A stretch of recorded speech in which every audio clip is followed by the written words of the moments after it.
आवाज news true voice. आदाब नाज़रीन, आवाज़ न्यूज़ चैनल पर आपको खुशामदीद। कामारेड्डी जिले के एलारेड्डी टाउन में सीनियर उस्ताद बी अंजन नायलू की रिटायरमेंट तकरीब शानदार अंदाज में मुनक्किद हुई। इस मौके पर बचपन के दोस्तों, मुलाजमीन और तलबा ने शिरकत की और मुबारकबाद दी। अंजन नायलू ने बताया कि इन्होंने 34 साल मुलाजिमत में एक दिन भी छुट्टी नहीं ली। अपने वालिद की ख्वाहिश पूरा करने के लिए उस्ताद बने थे। महाराष्ट्र से खुसूसी आए दोस्तों का शुक्रिया अदा किया। इन्होंने कहा कि रिटायरमेंट के बाद अपनी बाकी जिंदगी समाजी खिदमत के लिए वक्फ करेंगे। ఆత్మీయులు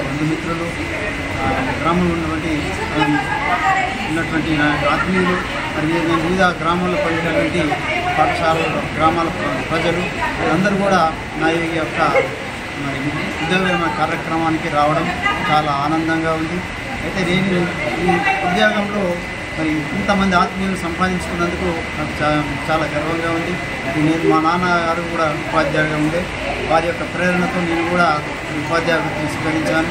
మా యొక్క క్లాస్మేట్లు, మా యొక్క మిత్రులందరూ కూడా ఆల్మోస్ట్ అందరూ కూడా టీచర్స్గా ఉన్నారు. వారిలాగా నేను టీచర్ కావాలని సంకల్పంతో డిఎస్సిలో ర్యాంక్ సాధించి ఉద్యోగాన్ని సంపాదించాను. నేను 34 సంవత్సరాల సుదీర్ఘమైనటువంటి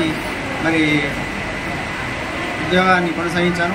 ఈనాడు కూడా నేను 34 సంవత్సరాల సర్వీస్ కాలంలో ఈనాడు మెడికల్ లీవ్ అనేటువంటిది ఇప్పటి వరకు వినియోగించుకోలేదు. నా యొక్క పూర్తి సర్వీస్లో ఏనాడు కూడా మెడికల్ లీవ్ లేకుండా నా యొక్క ఉద్యోగ ప్రస్థానాన్ని ముగించాను.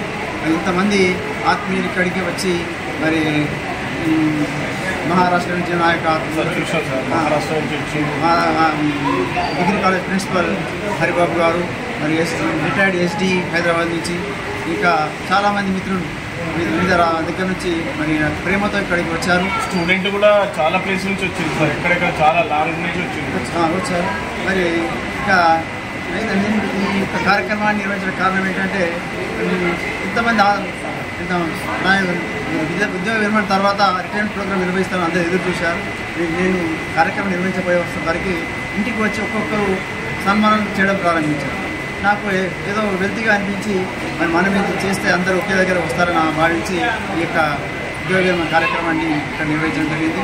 దానికి అపూర్వమైన అభిమానం సంపాదించాను. ఇంతమంది ఆత్మీయుల మధ్య నాకు ఈ కార్యక్రమాన్ని నిర్వహించుకున్నందుకు నేను చాలా ఆనందంగా గర్వంగా ఫీల్ అవుతున్నాను. మిగిలిన శేష జీవితం అంతా కూడా ఈ గ్రామంలోనే ఉండి సేవ చేయాలని నిర్ణయించుకున్నాను. ఇక్కడ ఉండి మిగతా కాలం అంతా కూడా అందరితో ఆనందంగా ధన్యవాదాలు.